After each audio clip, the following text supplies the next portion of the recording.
Bonjour à tous. Cette vidéo de révision sur l'époque contemporaine et ses régimes politiques contrastés, en bornant tout d'abord une période 1789-1914. Rappel de ce qu'est l'époque contemporaine, vous le savez, c'est la dernière époque historique définie par les académiciens. Elle débute par la Révolution française et se poursuit encore aujourd'hui. C'est une référence éminemment française, mais vous le savez, au XVIIIe siècle, en Europe, c'est la France qui fait la culture européenne, elle est la référence, voire même la référence de la culture occidentale.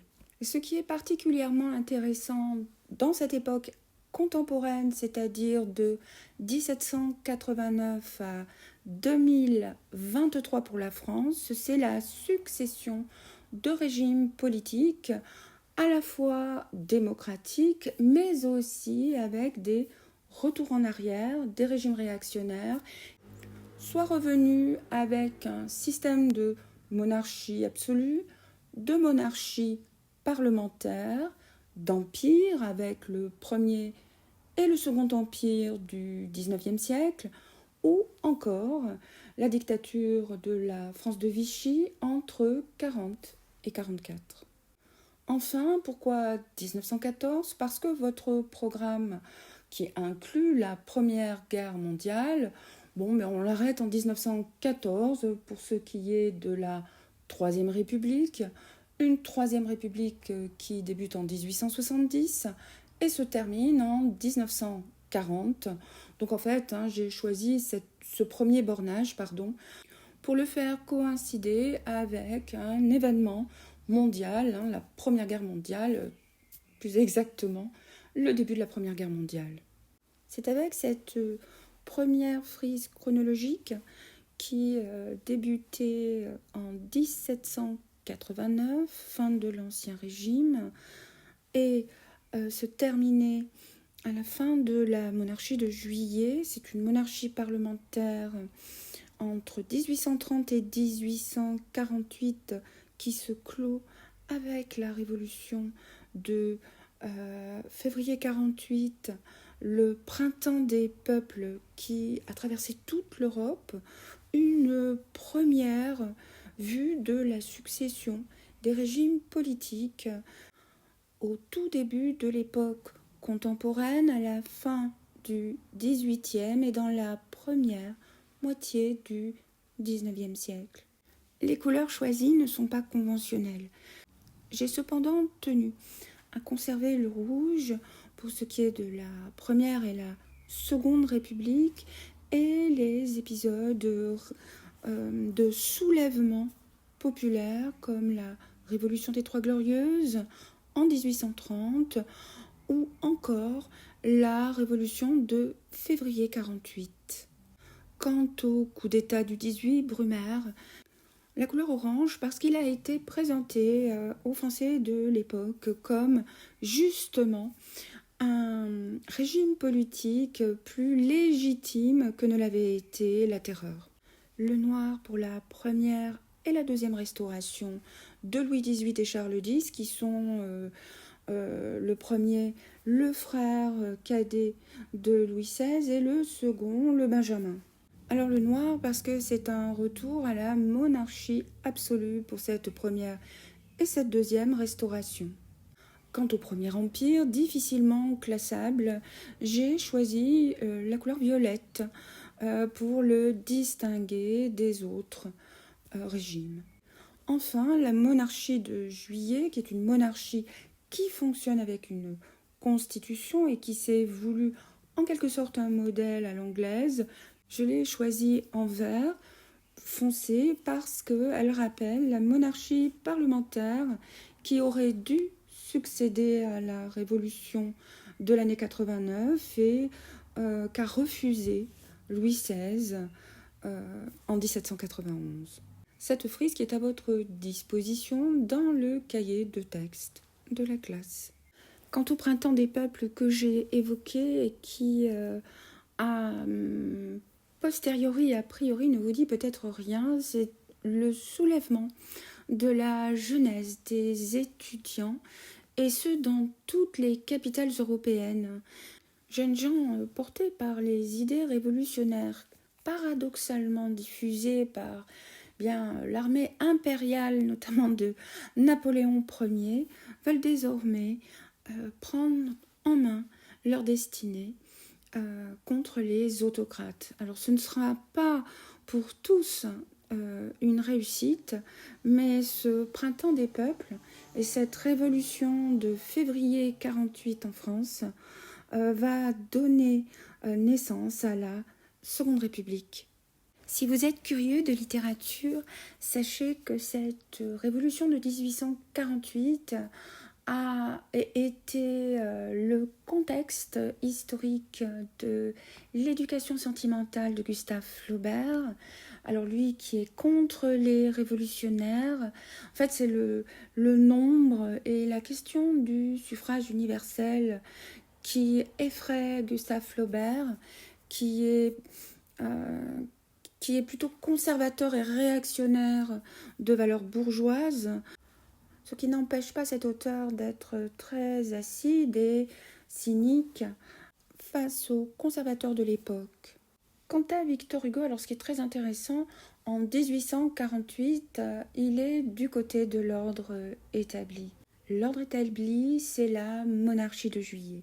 Et toujours distinguer la date de parution de ses œuvres avec effectivement sa sensibilité politique. Il y a toujours eu des décennies de décalage. Victor Hugo, c'est un notable. Il fait partie de la bourgeoisie.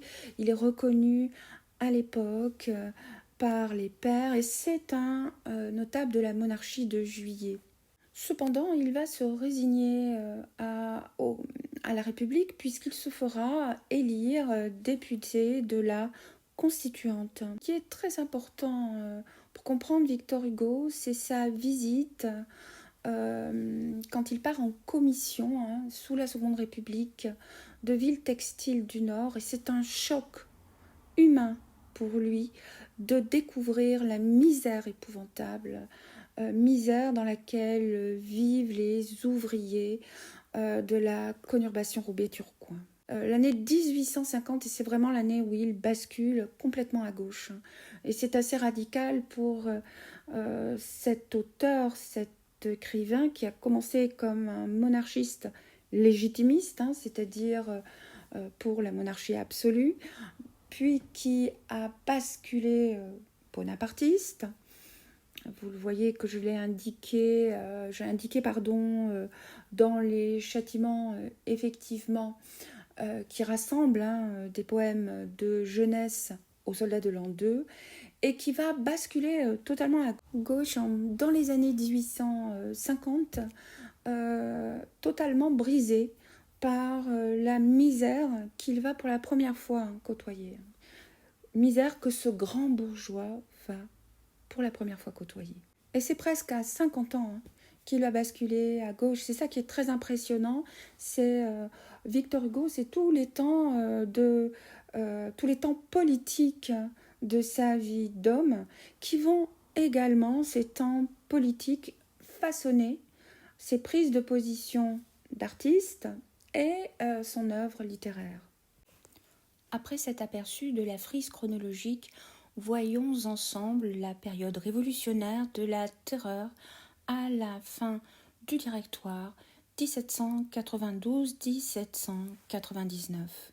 Terreur est une dénomination adoptée par les historiens et les politologues, mais elle est déjà à l'époque, dans les années 93-94, utilisée par les contemporains. Et je cite Claude Royer, qui interpelle en ces termes le 5 septembre 1793 ses collègues à la Convention, j'ouvre les guillemets, il est temps d'épouvanter tous les conspirateurs, et bien placer la terreur à l'ordre du jour.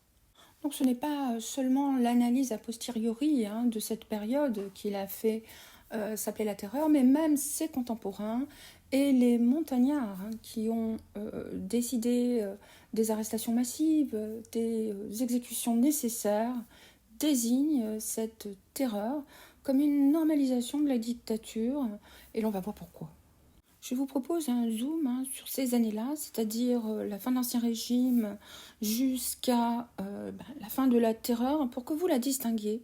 Alors vous remarquez que vraiment là, c'est la deuxième terreur que cette frise, qui n'est pas de mon fait, c'est la deuxième terreur qu'elle souligne, du 1er mars 93 au 1er juillet 1794, et qui va d'ailleurs, cette terreur, se clore avec l'exécution de Robespierre. Ce qui signifie, si vous regardez la proclamation de la République, de la Première République le 22 septembre 1792, que cette Première République bascule immédiatement dans une dictature. Alors c'est pas péjoratif, attention, le terme dictature ici, qui va être celle du Comité de salut public, est tout à fait nécessaire, puisque la République est attaquée, la France est attaquée par les ennemis de l'intérieur et les ennemis de l'extérieur. Effectivement, cette Première République s'ouvre très rapidement sur la terreur, car la République est menacée.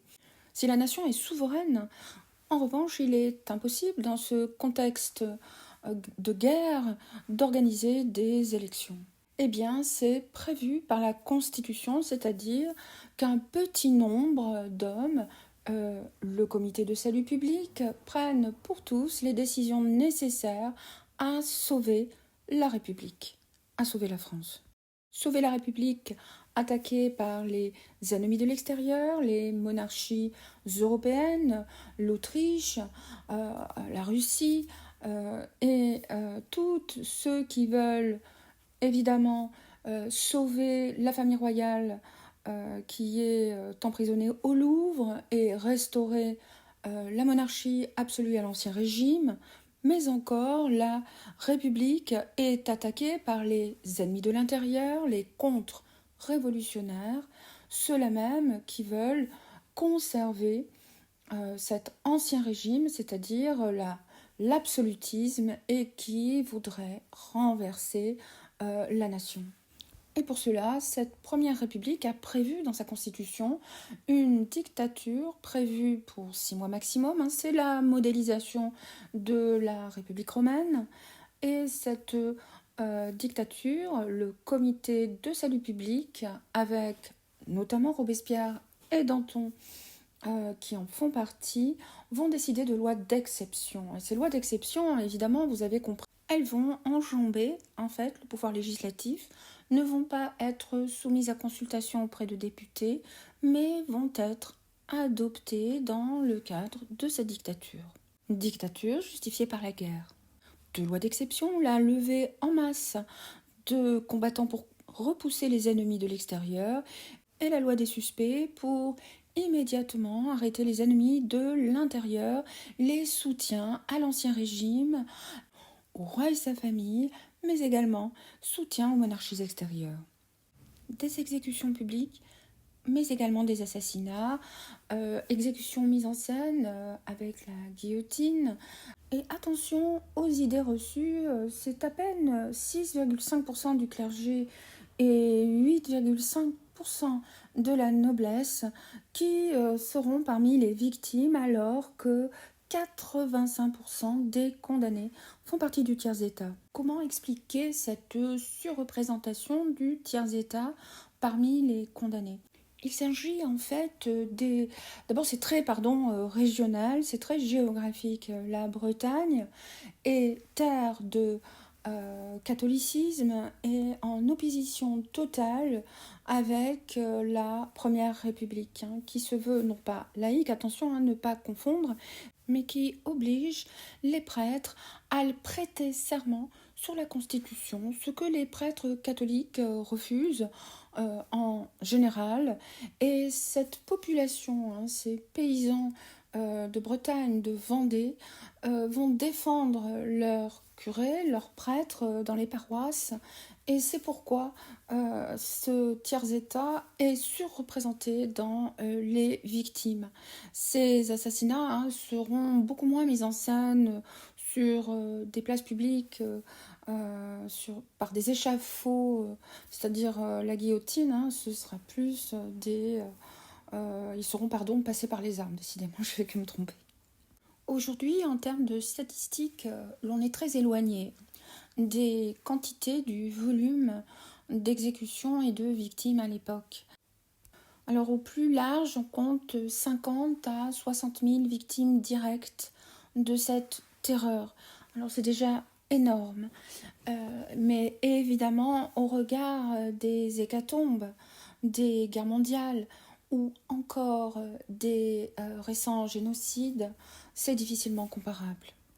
Première terreur, on peut dire vraiment dirigée contre tous ceux qui se dressent contre la République et contre également les Girondins, qui sont un parti qui fait de l'ombre aux montagnards, les plus extrémistes des révolutionnaires. Deuxième terreur, et là ce sont les montagnards qui vont, l'on peut dire ça très rapidement, mais ce fut le cas, s'éliminer entre eux avec Robespierre, celui que l'on surnomme l'incorruptible, comme chef d'orchestre, maître de cérémonie qui va tour à tour éliminer Camille Desmoulins et Danton. Il sera lui-même renversé, arrêté et exécuté le 9 Thermidor, c'est-à-dire le 28 juillet 1794, place de la Concorde à Paris. Guillotiné, ses restes seront inhumés dans les catacombes à Paris.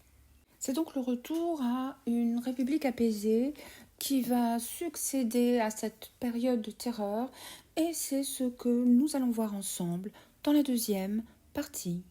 Aussi le directoire, la fin de la République apaisée, 1794-1799. Donc cette République se poursuit où l'on voit le retour de certains nobles qui s'étaient exilés à l'étranger, qui avaient fui.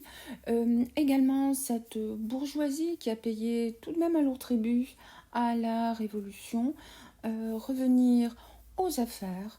Et l'on voit surtout l'ascension de jeunes généraux qui se sont illustrés à la guerre, jeunes généraux que je vais vous présenter.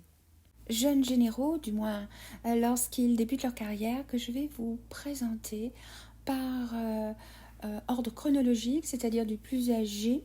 Et donc je commence par Jean-Baptiste Bernadotte, 1763-1844, qui est passé à la postérité comme Charles XIV Jean, roi de Suède, et la dynastie actuelle de la famille royale, eh bien, ce sont toujours des Bernadotte. Donc vous voyez, longue postérité pour ce jeune général qui ensuite a été fait maréchal d'Empire et, je l'ai évoqué ce matin, a été un concurrent de Napoléon Bonaparte justement pendant cette période du Directoire et sous le Consulat. Une origine modeste pour Bernadotte. D'abord, il est palois, c'est pas du tout un Parisien. Il naît à Pau, il est orphelin. Et cela va être vraiment la méritocratie, c'est-à-dire la valeur gagnée au combat par ses qualités de stratège, par son courage, qui va effectivement le faire franchir toute la hiérarchie militaire. J'avais insisté pour souligner que dans l'Ancien Régime, avant 1789, seuls les nobles pouvaient acheter des charges militaires d'officiers. Ça n'est plus le cas à partir de 1789, et ce qui fait toute la différence et qui marque l'abolition des privilèges. Napoléon Bonaparte, 1769-1821. Alors lui aussi un provincial, corse, d'une petite noblesse pauvre, qui a pu suivre des études en métropole en France grâce à une bourse royale. Très jeune à 19 ans, il va défendre la République contre les monarchies européennes qui l'attaquent et se distinguer notamment dans la campagne d'Italie à partir de 1794. Enfin, que j'ai gardé en dernier, car tout proche de nous, Jean de Dieu Soult, 1769-1851. Donc là aussi c'est un provincial, fils d'un notaire pauvre, c'est-à-dire une toute petite bourgeoisie locale. Jean de Soult va terminer sa carrière maréchal d'Empire, extrêmement respecté et respectable. Il finira sa vie à Saint-Amand-la-Bastide, l'ancien nom de Saint-Amand-Soult, et c'est pour l'honorer et lui rendre hommage qu'à sa mort, le village portera le nom de Saint-Amand-Soult. Je vous avais aussi indiqué qu'une des batailles où il s'est particulièrement illustré, Sébastopol, est aussi le toponyme d'un lieu-dit qui est à l'entrée du village. Enfin, les 3 portraits de ces personnages, et j'ai choisi un Napoléon Bonaparte, différent de la représentation qui est habituellement choisie. Celle-ci est beaucoup plus dans la veine romantique, exaltée d'un Napoléon jeune, et non pas du Napoléon Ier, empereur des Français. Quant à Jean de Dieu Soult et Jean-Baptiste Bernadotte, vous les avez ici portraités en maréchaux d'Empire, bardés des médailles et de la Légion d'honneur gagnée sur les champs de bataille. Cette Légion d'honneur qui naît de la volonté du premier consul de France en 1802, un certain Napoléon Bonaparte. Je vous souhaite à tous d'excellentes révisions et je vous dis à vendredi.